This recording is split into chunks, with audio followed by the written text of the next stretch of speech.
I'm sorry it took me this long to say this, Daehyun, but I can't marry someone who sees me as an accessory. Someone who thinks love means fitting into a predetermined role. You don't really see me. You never did.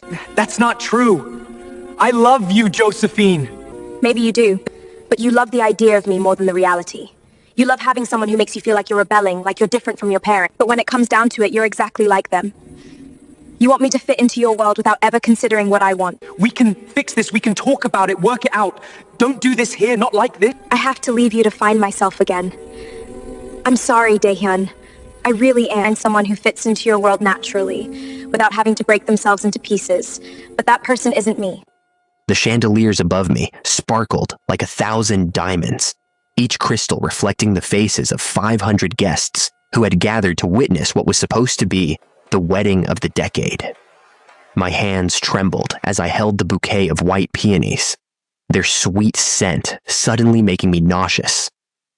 Daehyun stood before me in his custom Tom Ford tuxedo, his dark eyes confident, almost possessive, as if my yes was already a done deal. The officiant's voice echoed through the grand ballroom of the Shilla Hotel, each word feeling like a nail in a coffin I was building for myself. Do you, Josephine Clark, take Daehyun Park to be your lawfully wedded husband? The silence that followed was deafening. I could feel every eye in that room burning into my skin. Daehyun's mother sat in the front row, her face a mask of controlled politeness that barely concealed her distaste for me. His father checked his watch, probably calculating how this merger of families would affect stock prices. Behind them, rows and rows of Korea's elite, business moguls, celebrities, politicians, all waiting for the black girl from Brooklyn to say the words that would seal her fate. I opened my mouth, and everyone leaned forward. No. The single word dropped like a bomb in that pristine ballroom. Daehyun's confident smile faltered, confusion flickering across his perfect features. I'm sorry, I said, my voice stronger now. I can't do this. Then I turned, my $7,000 wedding dress sweeping behind me, and I walked toward the double doors at the back of the ballroom. The whispers started immediately, a wave of shock and scandal rippling through the crowd. I didn't look back. Not at Daehyun, not at his family, not at the life I was leaving behind. I just kept walking. Hey, beautiful people, welcome back. I just want to take a moment to say thank you. Seriously, thank you for being here from the beginning and for all the love and support you've shown this channel. I see every comment, every like, and it means the world to me. Now, I have an end-of-year wish to hit 5,000 subscribers, and I can't do it without you. So here's how you can help me. Engage with this story. Like it, comment where you're watching from, and rate the video. Your feedback helps me know what you enjoy and how I can improve. If there's a particular story you'd love to see next, drop it in the comments. I read them all. And please, share this with someone you know would love it too. Alright, now let's dive into Josephine's story, and trust me, this one is intense. 6 months earlier, I was living my best life in New York City. My art studio in Bushwick was small, paint-splattered, and absolutely perfect. I had just gotten my big break, a solo exhibition at the Meridian Gallery in Manhattan, one of those prestigious spaces where careers are made or broken. I had spent 3 years working as a graphic designer by day and painting by night, living on instant ramen and big dreams. And finally, someone important had noticed my work. The opening night of my exhibition was everything I had imagined. The gallery was packed with art collectors, critics, and people who actually understood what I was trying to say with my paintings. I wore a simple black dress from Zara and my lucky gold hoops, the ones my grandmother had given me before she passed. I felt like myself, like I was exactly where I was supposed to be. That's when I saw him. Daehyun Park stood in front of my largest painting, a piece I called Invisible Cities. It was a chaotic explosion of color and texture, representing the different versions of ourselves we showed a different people. He stared at it with an intensity that made me curious. Most people at gallery openings spend 30 seconds per painting, cocktail in hand, more interested in being seen than actually seeing. But he was different. I walked up beside him, pretending to adjust the information card next to the painting. "What do you see?" I asked. He turned to me, and I got my first real look at him.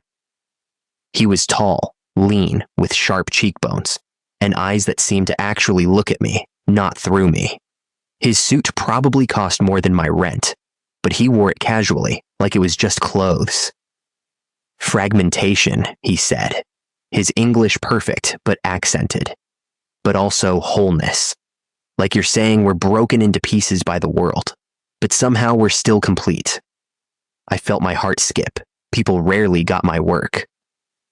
"That's exactly it," I said, unable to hide my smile. "You're the artist." It wasn't a question. Josephine Clark. Daehyun Park. He extended his hand and shook it. "This painting, it's remarkable. You're not just talented. You understand something about the human condition that most people spend their whole lives trying to articulate." We talked for 2 hours. About art, about philosophy, about the loneliness of living in cities surrounded by millions of people. He bought 3 of my paintings that night, including Invisible Cities. When the gallery owner told me the total, I almost choked on my champagne. It was more money than I had made in the entire previous year. "That's too much," I told him as we stood outside the gallery, the cold November air biting at my bare shoulders. "No," he said, slipping off his jacket and draping it over me without asking. "It's exactly what they're worth, maybe more." He hailed me a cab, paid the driver in advance, and gave me his card. "I'd like to see you again," he said. "Not as a collector, just as someone who would really like to know the person behind those paintings." I looked at the card. Simple, elegant, just his name and a phone number. "Okay," I said, and I meant it. Our first official date was at a tiny Ethiopian restaurant in the East Village, not the fancy Manhattan hotspot I expected. Daehyun showed up in jeans and a sweater, looking more relaxed than he had at the gallery. We ate with our hands, laughing as we tried to perfect the art of scooping injera. And he told me about growing up between Seoul and international boarding schools, about feeling like he never quite belonged anywhere. "I'm always performing," he said, his voice quiet. "With my family, with business associates, even with friends sometimes. Everyone wants something from me, or they think they know who I am because of my last name." "What is your last name?" I asked, realizing I knew almost nothing about him beyond his appreciation for my art. He hesitated. "My family owns Hansong Technologies. We manufacture semiconductors, smartphones, electric vehicles. My father is the chairman." I nearly dropped my water glass. Hansong Technologies was one of the largest corporations in South Korea, a name as recognizable as Samsung or LG. And I was sitting across from the heir to that empire, eating injera in a restaurant with plastic tablecloths. "Why didn't you tell me?" I asked. "Because when I tell people, everything changes.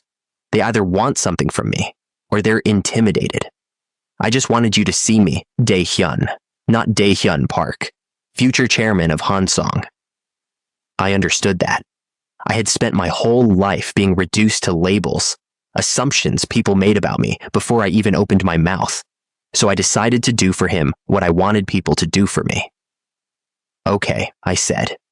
"You're just Daehyun who overpaid for my paintings and has terrible form with injera." He laughed, a real laugh that lit up his whole face, and I felt myself falling. The next 3 months were a dream. Daehyun showed up at my studio almost every day, with coffee and pastries from the French bakery, 3 blocks away. He sat on my paint-splattered floor and watched me work, asking questions, offering thoughts, never judging. He told me about the pressure of being the only son, the expectations that had been placed on him since birth, the careful choreography of his life. I told him about growing up in Brooklyn with a single mother who worked 2 jobs, about the teachers who told me art wasn't a real career, about proving them all wrong. We went to hole-in-the-wall restaurants and underground jazz clubs. We walked through Central Park at midnight, our breath fogging in the cold air. He kissed me for the first time under the bridge at Bow Bridge, and it felt like the world stopped spinning just for us. But then cracks started to appear. Our 3-month anniversary fell on a Tuesday. I had planned a simple dinner at my apartment, nothing fancy, just us and takeout from his favorite Korean restaurant in Koreatown. I spent the afternoon cleaning my studio apartment, lighting candles, making everything perfect. 7 o'clock came and went, then 8, then 9. At 9:30, my phone buzzed with a text. Emergency board meeting, can't make it, I'm sorry. That was it, no call, no explanation, just a text. At 10, a courier arrived at my door with a Tiffany box. Inside was a diamond necklace that probably cost more than my entire apartment. The note read, "Forgive me." I stared at that necklace, feeling something cold settle in my chest. This was how he solved problems, with money, with things, not with his time or his words or his actual presence. But when he showed up at my studio the next day with those puppy dog eyes and a genuine apology, explaining how his father had called an unexpected meeting about a potential merger, how he couldn't say no, how he hated disappointing me, I forgave him. I wanted to believe it was a one-time thing. It wasn't. The pattern repeated. Canceled plans, expensive gifts, apologies that felt rehearsed. He was there, but also not there. His mind always somewhere else, on some business deal or family obligation. I started to feel like I was dating a ghost, someone who appeared and disappeared based on forces I couldn't control. Then his mother came to town. Mrs. Park was elegant, cold, and terrifying. She arrived at my studio unannounced on a Saturday morning, her driver waiting in a black Mercedes outside. I was in my painting clothes, splattered with cadmium red and ultramarine blue, my hair in a messy bun. "Miss Clark," she said, not bothering with pleasantries. "I believe we should talk." I let her in, acutely aware of how small and shabby my space must look to her. She didn't sit. She just stood there, looking at my paintings with an expression I couldn't read. "You're talented," she said finally. "I can see why my son is fascinated." Fascinated. Not in love. Fascinated, like I was some exotic curiosity. "Thank you," I said, keeping my voice neutral. She turned to face me, and her eyes were sharp as knives. "I'll get straight to the point. My son is the heir to a multi-billion-dollar empire.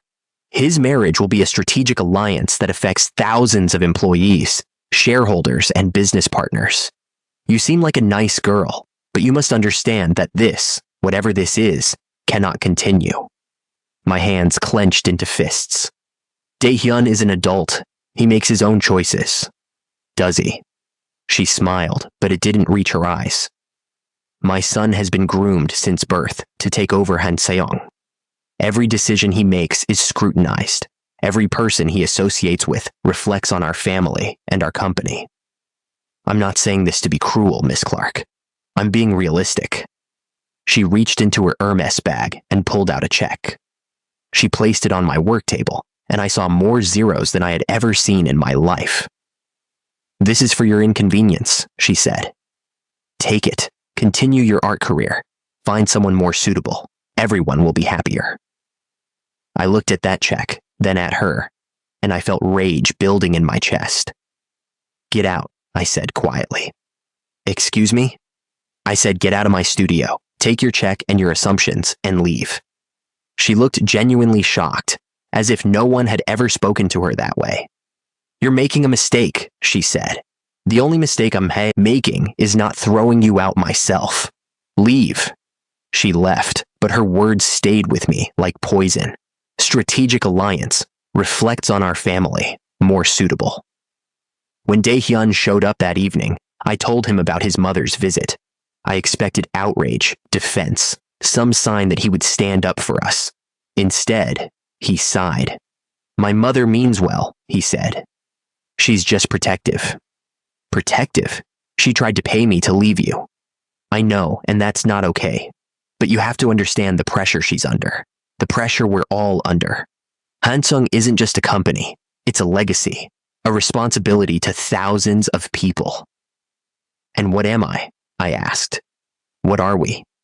He took my hands, and his eyes were earnest. You're everything to me, Josephine. You're the only real thing in my life. Marry me. I froze. What? Marry me, he said again, pulling out a ring box from his pocket. Inside was a diamond so large it looked fake. I love you. I want you in my life. I know it's complicated. I know my family is difficult, but we can make this work. Say yes. I should have said no right then. I should have seen the desperation in his proposal, the way he was trying to solve a problem with a grand gesture instead of actually addressing the issues between us. But I was caught up in the moment, in the idea of being chosen, of being enough. Yes, I whispered, and he slid the ring onto my finger. The weight of it felt like a chain. Flying to Seoul was like entering a different universe. The private jet, the armed security, the way people bowed to Dae-hyun wherever we went. His family's compound was more like a palace than a home.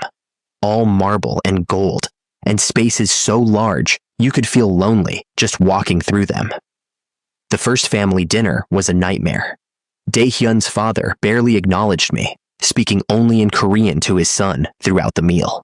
His mother smiled her cold smile and asked pointed questions about my education, my family background, my career prospects. Every answer I gave felt like a test I was failing. Art is a lovely hobby, she said, cutting into her fish with surgical precision. But what will you do when you have children? Surely you understand that being part of this family requires certain sacrifices. My art isn't a hobby, I said, keeping my voice level. It's my life's work. The temperature in the room dropped several degrees. After dinner, Dae-hyun pulled me aside. You need to be more diplomatic, he said. My mother was trying to have a conversation. No, she was trying to put me in my place. Josephine, please, can you just try for me?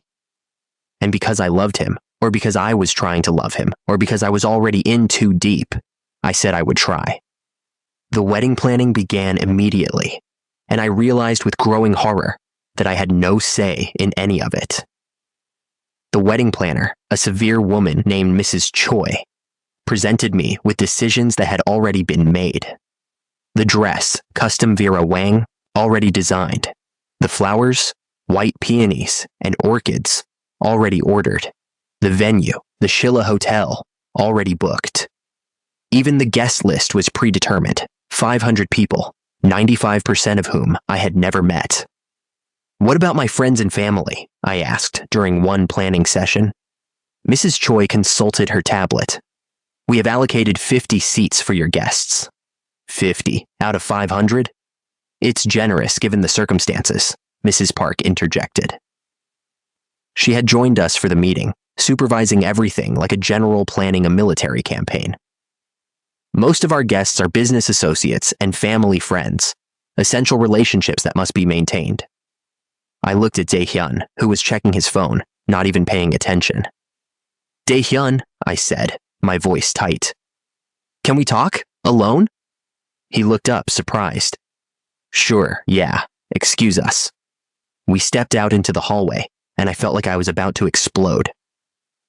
I need you to listen to me right now, I said. I need you to really hear what I'm saying. This wedding, it's not ours. It's theirs. Your parents are planning every detail, and I'm just expected to show up and smile. My mother gets 50 seats, while your father's golf buddies get a whole table. Do you not see how wrong this is? He ran his hands through his hair. A gesture I had learned meant he was stressed. It's just one day, Josephine. After the wedding, we can do whatever we want. Can we? Because it seems like your family controls everything. You're being dramatic. Yes, the wedding is traditional and formal, but that's just how things are done here. Once we're married, once you're officially part of the family, it will be different. Will it? He kissed my forehead, a gesture that used to comfort me, but now felt patronizing. "Trust me," he said. "Everything will be fine. You're just stressed. All brides get stressed before the wedding." He walked back into the planning room, and I stood there in the hallway, feeling like I was drowning, and no one could hear me screaming for help. The pre-wedding events were a parade of humiliation disguised as celebration. At the engagement party, I was introduced to hundreds of people whose names I couldn't remember, all of whom looked at me with barely concealed curiosity or outright disdain.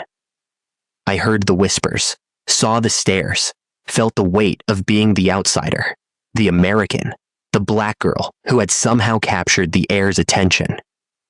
And then there was Hannah. I first saw her at a family dinner 3 weeks before the wedding. She glided into the room like she owned it, beautiful and poised in a way that made me feel clumsy by comparison. She greeted Daehyun's parents warmly, kissing his mother's cheek, laughing at his father's jokes. Then she turned to Daehyun, and I saw something pass between them. "Hannah," he said, and his voice had a tone I had never heard before, familiar and intimate. "Daehyun," she replied, smiling. "It's been too long." His mother was beaming. "Hannah is like a daughter to us," she said, her arm around the woman's shoulders. "She and Daehyun grew up together. We always thought." She trailed off, glancing at me. "Well, that was a long time ago." Hannah turned her attention to me, and her smile was poison wrapped in politeness. "You must be Josephine," she said. "Daehyun's American bride. How exotic." I felt Daehyun tense beside me, but he said nothing. Absolutely nothing. That night, I confronted him.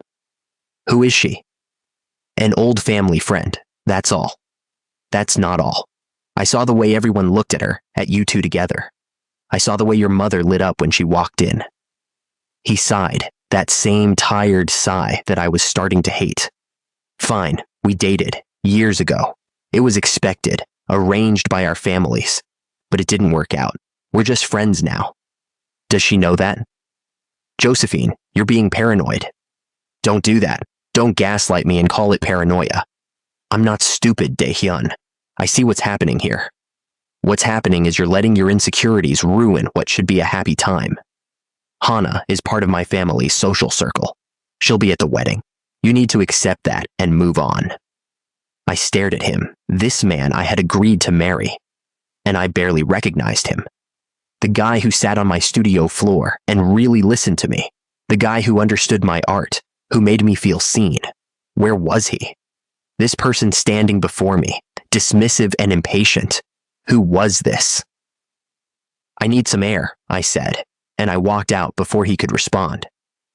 I found myself in the compound's garden, a meticulously manicured space that felt too perfect to be real. I sat on a stone bench and let myself cry, really cry, for the first time since arriving in Seoul. "They break you down slowly," a voice said behind me. I turned to see an older woman, one of the household staff, tending to some roses nearby. "I'm sorry," I said, wiping my tears. She came closer, her weathered face kind. "I've worked for this family for 30 years, she said in careful English. "I've seen them break many people. They don't do it with cruelty. They do it with expectations, with pressure, with making you feel like you're never quite enough. The question is, will you let them?" She handed me a tissue and walked away, leaving me with her words echoing in my head. The final straw came 3 days before the wedding. I couldn't sleep. Jet lag and anxiety kept me awake. I wandered the halls of the compound around 2 in the morning, eventually finding myself near Daehyun's father's study. The door was slightly open, and I heard voices inside. "The Clark girl is presentable enough," Mr. Park was saying. "The media has been mostly positive, diverse, modern, forward-thinking, all good optics for the company." "She's willful," Mrs. Park replied. "She doesn't understand her place." "She'll learn," another voice said. I recognized it as Daehyun's uncle. "Once the wedding is done, once there are children, she'll settle into her role. They always do." "And if she doesn't?" Mrs. Park asked. There was a pause. Then we'll manage it, Mr. Park said coldly. We've handled more difficult situations. The important thing is that Dae-hyun has chosen someone we can work with, someone who doesn't have the social standing to cause real problems if things become complicated. I felt sick. I backed away from the door, my heart pounding, and ran straight into someone. It was Hana. Eavesdropping? She said, her voice mocking. How unrefined. Get out of my way, I said. Gladly. But let me give you some advice first. You'll never be one of us, Josephine. You'll never understand how this world works. Dae-hyun will realize that eventually, probably already has.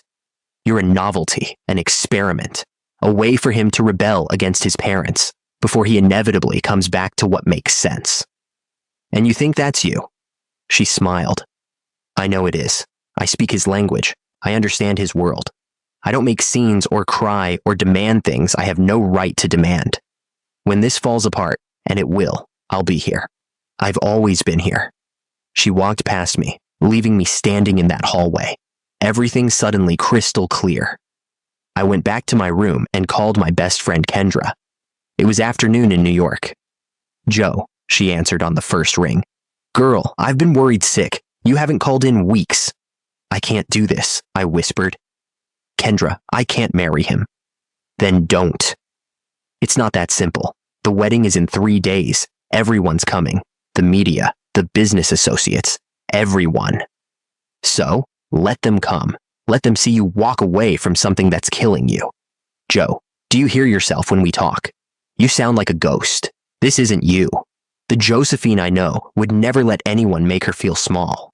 I love him, I said. But even as I said it, I wasn't sure it was true anymore. Do you? Or do you love who you thought he was? Because from what you've told me, the real Dae-hyun, the one who shows up when his family is around, he's not the same guy you fell for in New York. I closed my eyes, and I saw it all clearly. Dae-hyun in my studio, present and attentive.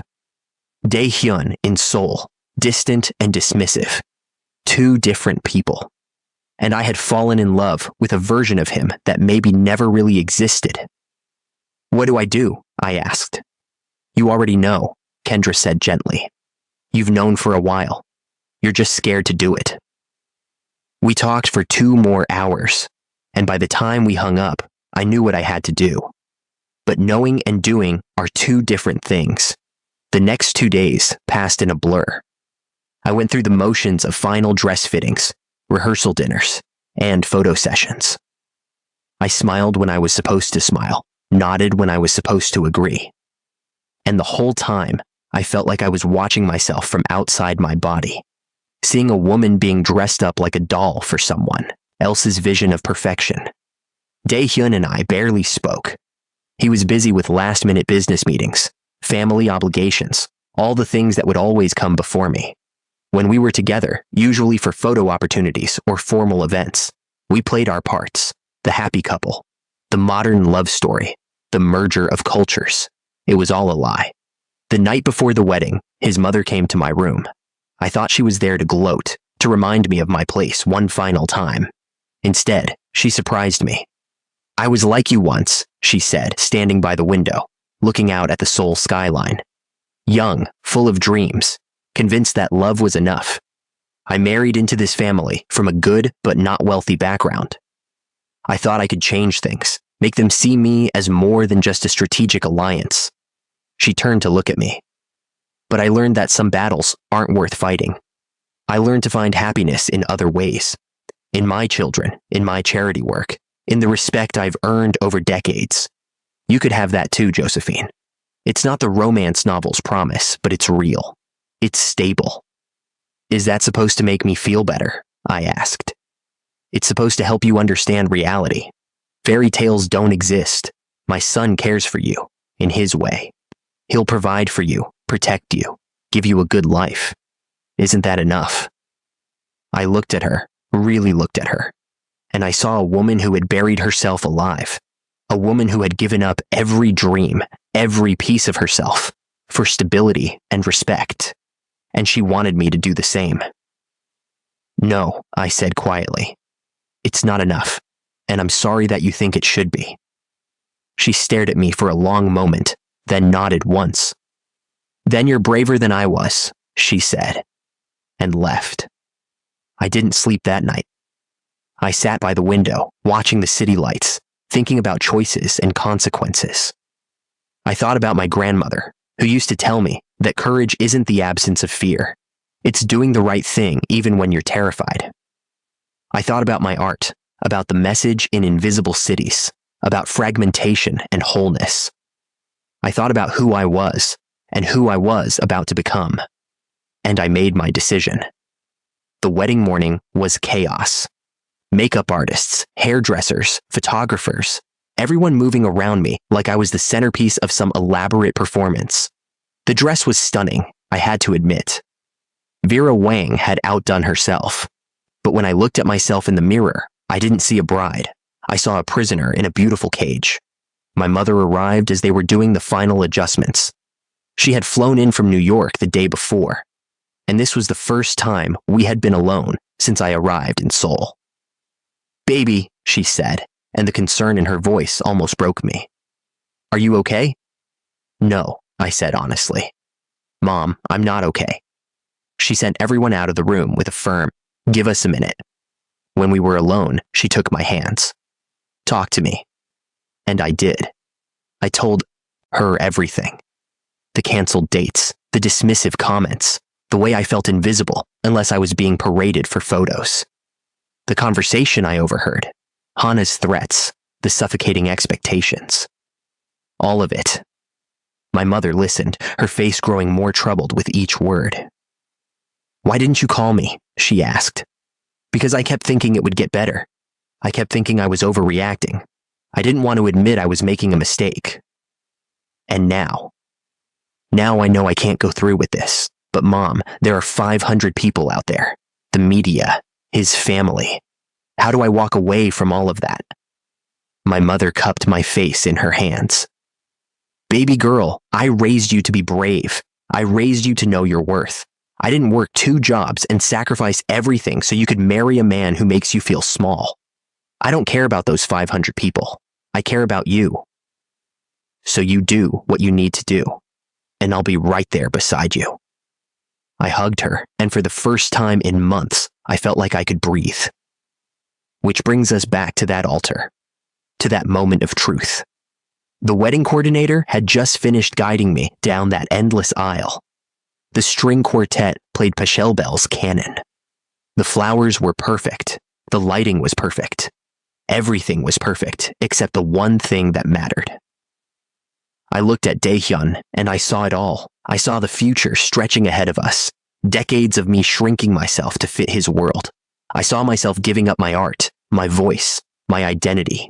I saw myself becoming like his mother, finding happiness in small things, while the big things, the important things, withered and died. I saw myself disappearing. The officiant asked the question, and I said no. Daehyun's face went through a series of emotions: confusion, disbelief, panic. He reached for my hand. "Josephine, what are you doing?" I removed the veil, and it felt like removing a mask. "I'm choosing myself," I said. "I'm so sorry, Daehyun, but I can't marry someone who sees me as an accessory. Someone who thinks love means fitting into a predetermined role. You don't really see me. You never did." "That's not true," he said. And for the first time, I heard real emotion in his voice. "I love you." "Maybe you do, but you love the idea of me more than the reality. You love having someone who makes you feel like you're rebelling, like you're different from your parents. But when it comes down to it, you're exactly like them. You want me to fit into your world without ever considering what I want." The room was completely silent now. Even the whispers had stopped. Everyone was frozen, watching this disaster unfold. "We can fix this," Daehyun said desperately. "We can talk about it, work it out. Don't do this here, not like this. Where else would I do it? You never had time to really talk to me these past few months. You never listened when I tried to tell you I was unhappy. This is the first time you're actually hearing me, and it took me saying no in front of 500 people." His mother had risen from her seat, her face pale with rage. His father was speaking rapidly in Korean to someone on his phone, probably already doing damage control. "Please," Dae-hyun said, and he looked genuinely lost. "Don't leave me." I felt tears running down my face. "I have to leave you to find myself again. I'm sorry, Dae-hyun, I really am. I hope someday you find someone who fits into your world naturally, without having to break themselves into pieces. But that person isn't me." I turned and walked toward the doors. Behind me, chaos erupted. Voices shouting, cameras flashing, the sound of Mrs. Park demanding someone stop me. But I kept walking. My mother was waiting at the back of the ballroom. She took my hand, and together we pushed through the double doors. Security guards looked confused, unsure whether to stop us or let us pass. In that moment of hesitation, we made it to the elevator. As the doors began to close, I saw Dae-hyun running toward us, his face a mixture of shock and desperation. "Josephine, wait!" he shouted. The doors closed. My mother squeezed my hand as the elevator descended, and I felt my legs give out. I sank to the floor, my wedding dress pooling around me like a white ocean, and I started to shake, not from cold, from the sheer magnitude of what I had just done. "Breathe, baby," my mother said, kneeling beside me. "Just breathe." "Mom, what did I just do?" I whispered. "Did that really just happen?" "Yes, it did, and I have never been more proud of you." The elevator doors opened to the lobby, and immediately we were swarmed. Hotel staff, security, and worst of all, reporters. Cameras flashed in my face, microphones shoved toward me, voices shouting questions in English and Korean. "Miss Clark, why did you walk out? Was there infidelity involved? Did the Park family pay you off? Is this a publicity stunt?" My mother tried to shield me, but there were too many of them. I felt hands grabbing at my dress, my arms, everyone wanting a piece of the story, the scandal, the spectacle. Then I heard his voice. "Get away from her! All of you, back off!" Dae-hyun pushed through the crowd, and for a moment, just a moment, he looked like the man I had fallen in love with. Protective, present, real. "Josephine," he said, breathing hard. "Please, can we just talk, somewhere private?" I looked at him, standing there in his tuxedo, his perfect hair disheveled, his eyes pleading, and I felt my resolve waver. Maybe I was making a mistake. Maybe I was throwing away something that could be fixed. Then I saw his mother emerge from the elevator behind him, her face a mask of controlled fury. She whispered something to a man in a suit, probably their lawyer or PR person, and I saw him nod and pull out his phone. They were already managing the situation, already controlling the narrative. And if I stayed, if I went somewhere private to talk to Dae-hyun, I would get pulled back into that world where my voice didn't matter, where my feelings were just obstacles to be managed. "No," I said. "I'm done talking." "Josephine, please," he said, reaching for my hand. I stepped back. "You had months to listen to me, Dae-hyun, months to really hear what I was saying. But you only started listening when I humiliated you in front of 500 people. That should tell you everything you need to know about us." "That's not fair," he said. "Fair? You want to talk about fair? Was it fair that I had no say in my own wedding? Was it fair that your mother tried to buy me off? Was it fair that you chose business meetings over our anniversary, over and over again?" He flinched at each question. "I can change," he said desperately. "I will change. Just give me another chance." Behind him, Mrs. Park was moving closer, and I could see the calculation in her eyes. She was going to intervene, going to say something that would twist this situation to her advantage. "I need to go," I said to my mother. She nodded and turned to the crowd. "My daughter needs space," she announced in a voice that commanded attention. "We're leaving now, and anyone who follows us or harasses us will be dealing with our lawyers." I don't know if it was the threat or the conviction in her voice, but the crowd parted slightly. Enough for us to move toward the hotel entrance. "Josephine," Dae-hyun called after me. "I love you." I stopped just for a second and looked back at him. I don't think you know what love means, I said quietly. And neither did I, until now. Then we were outside, and my mother was flagging down a taxi. I climbed in, my dress barely fitting through the door, and as we pulled away from the Shilla Hotel, I looked back one last time. Dae-hyun stood on the steps, surrounded by reporters and security and his family, looking lost and alone, despite being surrounded by hundreds of people. I turned away and didn't look back again. The taxi driver kept glancing at me in the rearview mirror, this black woman in a wedding dress, tears streaming down her face, and he wisely said nothing. My mother gave him the address of our hotel, a much more modest place than the Park family compound, and we rode in silence through the Seoul streets. Back at the hotel, my mother helped me out of the dress. It took 20 minutes to undo all the buttons and clasps, each one feeling like I was shedding a layer of someone else's expectations. When I finally stepped out of it, standing in just my slip, I felt lighter than I had in months. "What do you want to do with it?" my mother asked, looking at the dress pooled on the floor. I thought about it for a moment. Part of me wanted to burn it, to make some dramatic gesture. But that wasn't me. "Leave it," I said. "Let housekeeping deal with it. I don't want to carry it with me." My mother smiled. Smart girl. I changed into jeans and a sweater, my own clothes, and immediately felt more like myself.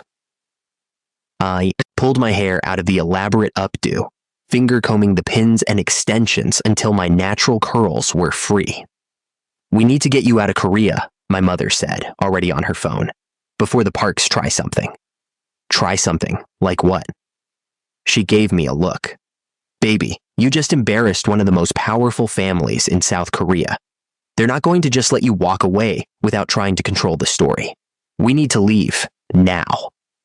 She was right. Within an hour, she had booked us on the next flight to New York. We checked out of the hotel, and I saw the receptionist's eyes widen when she recognized me. News traveled fast. At the airport, it was worse.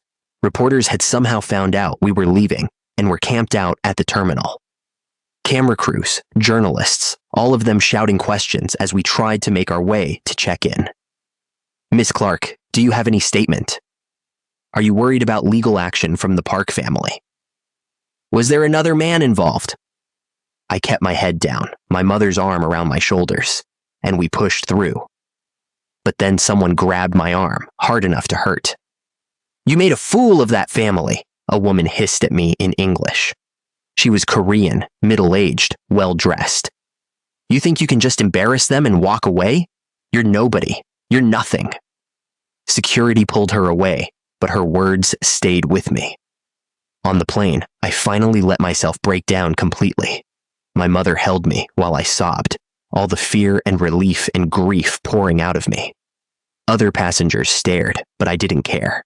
I had spent months caring what people thought, and look where that got me. "You did the right thing," my mother kept saying. "You did the right thing."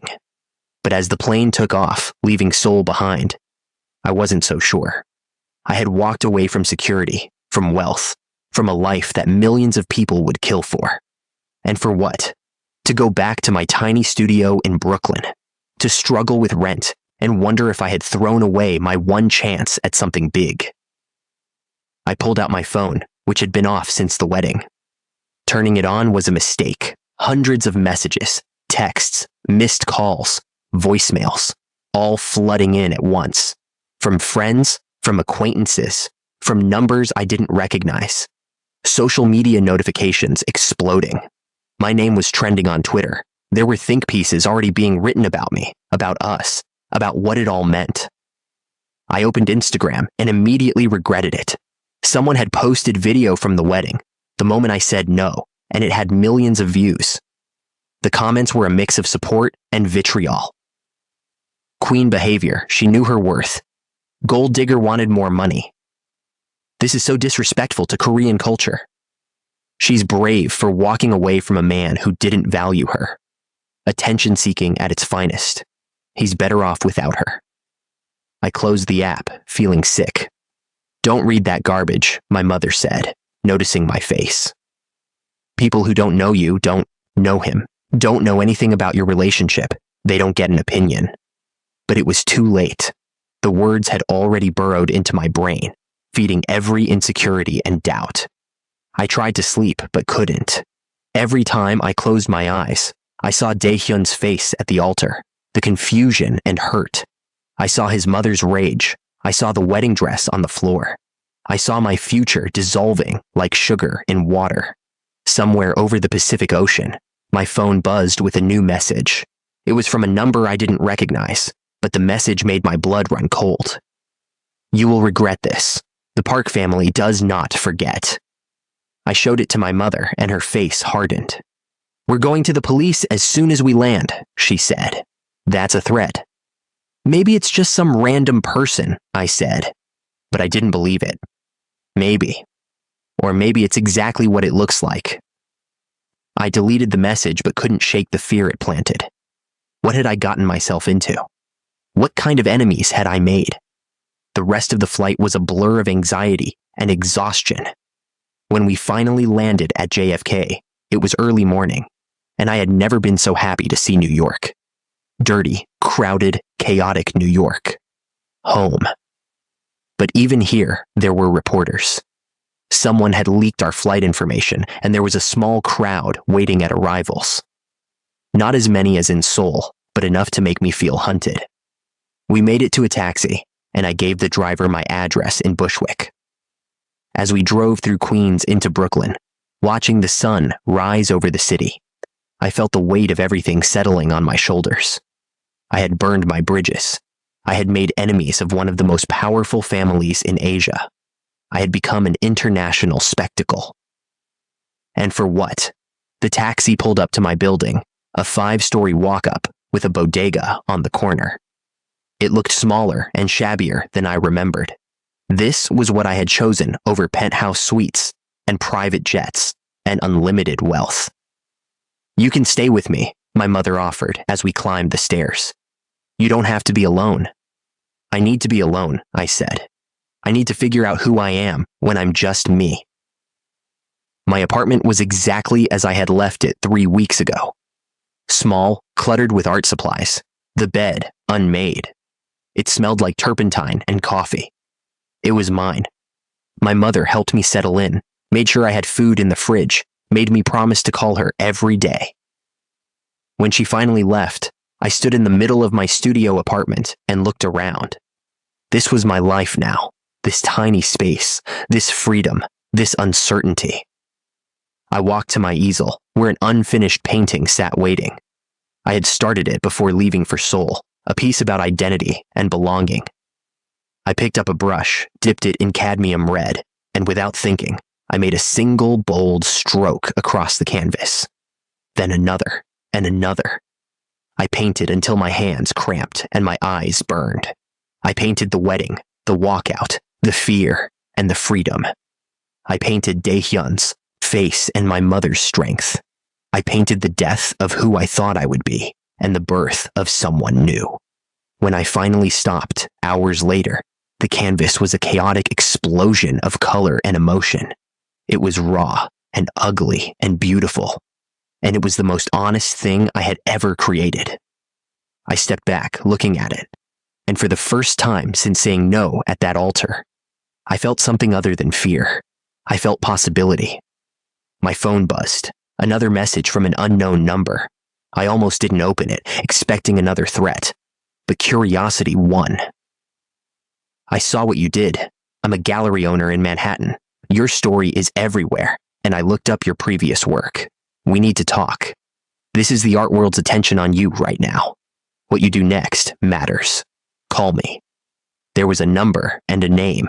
Marcus Rivera. Rivera Contemporary Gallery. I stared at that message for a long time. Maybe walking away wasn't the end of something. Maybe it was the beginning. But as I looked around my small apartment, at the uncertain future stretching ahead of me, at the painting that represented everything I had just survived, I realized something important. I had no idea what happened next, and that terrified me. But it also thrilled me in a way nothing had in months. I was free, I was broke, I was scared, I was the subject of international gossip and possibly in danger from a powerful family who didn't forgive humiliation. But I was me again. Fully, completely, unapologetically me. What happened next? How did I survive the fallout? Did Dae-hyun come after me? Did his family make good on their threats? Did I ever make it as an artist? Or did walking away mean giving up everything? I didn't know, but I was about to find out. That's where we're stopping for today. I know you want to know what happens next. Does Josephine survive the backlash? Does she ever see Dae-hyun again? What about that threatening message? And the gallery owner who wants to meet her? All of that and more in part 2.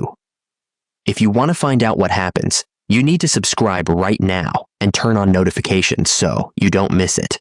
Drop a comment telling me if you think she made the right choice walking away, and I'll see you in the next episode.